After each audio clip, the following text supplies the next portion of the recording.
Aloha! Roland Frost here, Kona astrologer, and I'm about to do a show for you. We're going to cover the second week in August 2017 and see what's going on in the sky mirror and how it may affect our lives here on the earthly plane. I've got a lot to tell you about. You're going into a very turbulent week. A lot of stuff is happening. So a lot of information about to come to you about what's happening up in the sky, which is a mirror of what happens here on Earth. And lots of interesting things. But one interesting thing is there's a full moon coming up on August 7th. At 15 Aquarius, and it gets you away from that last full moon on Pluto, which was the panicky eek a bug, nuclear weapons, eek, missiles, etc. So that the full moon coming up on the 7th, just a few days from where we are now, kind of dumps Pluto and says, come on, enough with the nukes. And it trines Jupiter, which means some truth and wisdom is coming out. So it's a good full moon, for that matter. There's a lot of other things going on. And we have two important stations of planets. Now you remember the planets, they move around the sky, and they move, and they move like 3 steps forward, 1 step back, 3 steps forward, 1 step back. They're making loops if you watch them in the sky. But when a planet loops and stops and reverses direction, we call it a station. Then it loops back here, stops, it's another station, and goes forward. These points where it stops, now it doesn't really stop, of course, it's because of the relative motion of the Earth here and the other planets, but to us sitting here on Earth, it appears to stop and pause. That pausing point, that station, is when it just stands up and shouts at you. And here's one coming up. This is Uranus, one of my favorite characters. The Mayan, Aztec, all the Mesoamerican astrologies, which I've discovered were the best, cleared up a lot of stuff for me. And one of the things that cleared up was these two planets, Uranus and Neptune, are not, just because you can't see them every day doesn't mean they're not major players. They're big planets, just like Jupiter and Saturn. They're a pair, and so is Mars and Venus. Of Mars and Venus, Mars is the nasty one. Of Saturn and Jupiter, Saturn is the nasty one. Of Uranus and Neptune, Neptune's the nasty one. They call him Tezcatlipoca. And who's this guy? Quetzalcoatl, the feathered serpent. He even has feathers, kind of the color of this electric green. So the Aztecs, Mayans, Toltecs, all of those guys, they knew these two characters very well. Tezcatlipoca, I'm going to show you a little more on him shortly. Neptune, Pisces. I call them priest, artist, doctor, musicians. Very flashy. They like to wear jewelry and furs. They're the rich guys. They're the movie stars, oh boy. Uranus, scientists, socialists, progressive. Let's take care of everybody. Aquarius, see? Now we're moving from the age of Pisces. 2,000 years we've had kings and priests in charge. We're moving into the age of Aquarius, where the people will be in charge. Moving from religion and belief into reason, common sense. So this business of Quetzalcoatl, Neptune got rid of Quetzalcoatl by getting him drunk. Quetzalcoatl, this wonderful guy from the old civilization, woke up in bed with his sister and was so shamed he left. That was a plot by Tezcatlipoca, an evil sorcerer. Yeah, so these two have been going on forever. And they're right next to each other, Pisces and Aquarius. And when Pisces is rising, Aquarius is on the 12th. And Neptune really fears reason and science. Yeah. When Aquarius is rising, it's Capricorn on the 12th. They don't like rules and regulations. They prefer anarchy to somebody writing down a rule or a regulation they have to follow, fencing them in with judgments. So these two are real characters. Of the two, Neptune is the malefic. He's the bad guy in my book, just like Saturn and Mars. So, a little background on these two characters now. Quetzalcoatl, Uranus, is going to stop in the sky on August 3rd. Oh, that's where you're sitting. You sitting there on August 3rd? Yes. So your consciousness is permeated by Aquarius. You know, I saw they're having a G20, and I'm back a month before you. And here's these guys in the streets, and people are saying, oh, they're anarchists. They don't want any government around. Well, there's Quetzalcoatl, there's Uranus. There's the Aquarian spirit. Don't govern me, I won't govern you. Everybody has inbuilt, you know, what did Ben Franklin say? We hold these truths to be self-evident, that all men are created equal. That's Uranus, that's Aquarius, that's Quetzalcoatl. Okay, so he's stopping right now. And you could feel a little jittery, because he'll make you feel a little jittery. He also has to do with things that turn, like tornadoes and hurricanes. And he sets off that twisting, turning thing. The Aztecs actually had, call him a god, but a spirit called Huracan, which was a one-legged twirling god. That's Uranus. Yes. So, you know, he'll come along and take your power away, your electricity. He's very electric. He rules electricity.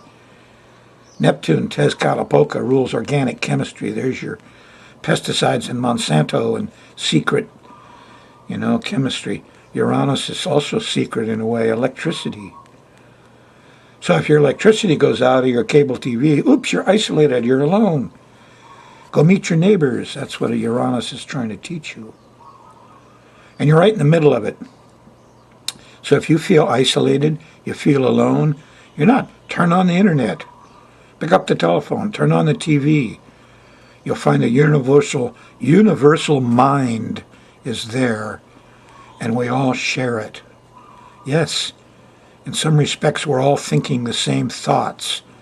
Oh, a little different timing, but that's the universal mind. It's like we're all telepathic, and we're tuning in to this Uranus station. Neptune does a similar thing. Well, he wants you to get together and sit in the movie theater or the church and sing songs and do music and chants. And he gets you all together through the heart. Uranus gets you all together through the mind. I love the glyph here. The glyph is two crescents. You know, those are fleshed beings, personality. They're faces. That's crescent. Crescent, the cross, circle of spirit. These crescents aren't looking at each other, but they get tied together by the cross of matter. The union guy goes into the shop and here's all these different religions, and ages and sexes and all. They don't talk to each other much. But he says, you need more wages, you need more safety. And they say, yes, and they get united. So Uranus unites people because of things in the physical world. That's what hurricanes and tornadoes and quakes do. They unite you because they tie you together as physical concerns. Over the circle of spirit. You know, Aquarians, it's not that they deny non-physical things. The circle of spirit is everything from love to God to, you know, non-physical stuff. But in the Aquarian glyph, the symbol, the cross of matter dominates, you know, the spiritual stuff. And Aquarians will go along with it. We don't care what your religion is. We want to make sure you have food and shelter and the internet. So the internet is actually a symptom of the Aquarian age. 2,000 years of Pisces, then we had 200-year transition period, then we had 2,000 years of Aquarius. And you're at the end of that 200-year period of transition. Been about 200 years since Ben Franklin, electricity, steam engines, things that go around, all the cars, the automobile engines, internal, and electricity, huh? And 200 years of that. You look back, like I'm 76 now. When I was a kid, it wasn't too different. We had a radio, we had a telephone, we had a TV, we had an automobile. Sure, they're all designed differently now, these Aquarian tools, but they're the same things. They really haven't changed much. So that, once you're in the Aquarian age, 2,000 years, it's not going to change much. It's a fixed air sign. So there's a little education for you about this character, this God, this spirit, this angel, whatever you want to call it, in the sky. He's also here in person with people. Yes, he is. Rebellious people. Common sense people. So, he's stopping. Thursday, the 3rd of August. You're there. So he's going to hit especially strong 4 times a day, because this whole chart turns around once a day. And, so you'll feel him strongly at least 4 times a day. But the idea is step out of the mold, wake up, look at things a little different, use reason, not belief. We've had enough Neptune. We've had enough of the famous kings, Uranus, by the way, at 28 Aries, stopping, trines Mr. Trump's rising sign at 29 Leo. Yes, so he's liking this. All the press is turned around, and the TV announcers and everybody is gracing Mr. Trump with good press, and he's showing his common sense in a very easy way. Some of the things he's doing might be kind of cool, but, well, he's unleashing the capitalist pigs on our environment and the last of our water and our air and our minerals and our oils. Enough of this. Age of Kings is over. We all own that stuff. What, let the oil companies into the national parks? Are you kidding?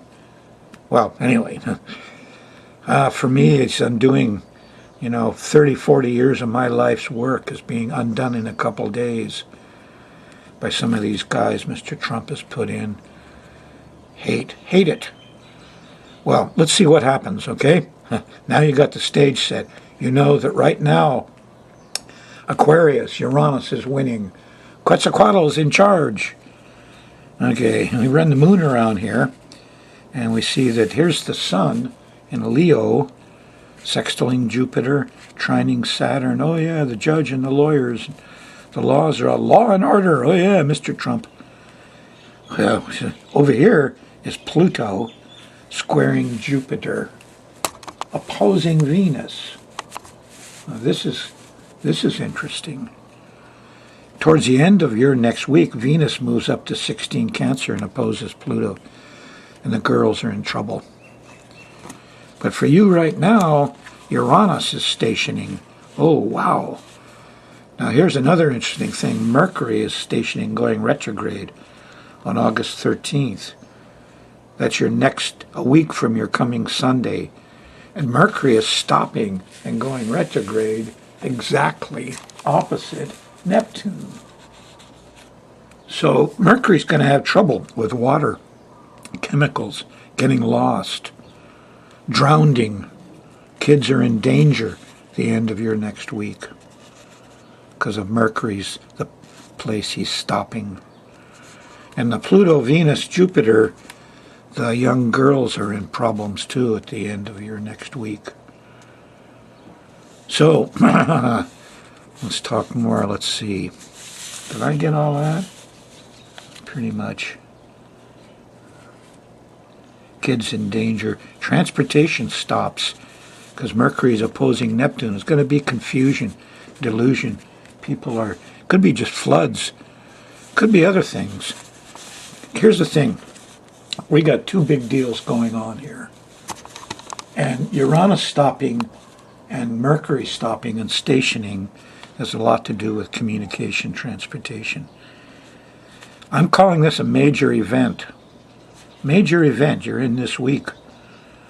I don't know what it is. Maybe a solar flare knocks out a lot of communication, transportation stuff. Maybe big quakes in certain areas. Well, solar flares promote quakes, whether you know that or not. You have a big solar flare, you can have big quakes. Solar flares loosen up, the liquids in the earth, and the plates can move better. So, the other way that I talked about this coming week is I'm a chemical engineer by trade in the old days, and it had a lot to do with how things move through pipes in a refinery or a chemical factory. And we have two kinds of movement.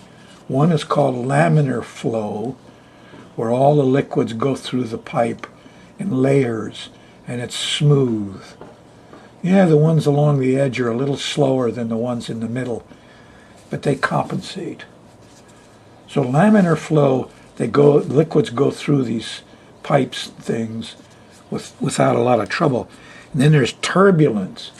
Turbulence throws the little laminar layers into chaos. Here the pipe goes through a L, has to turn direction.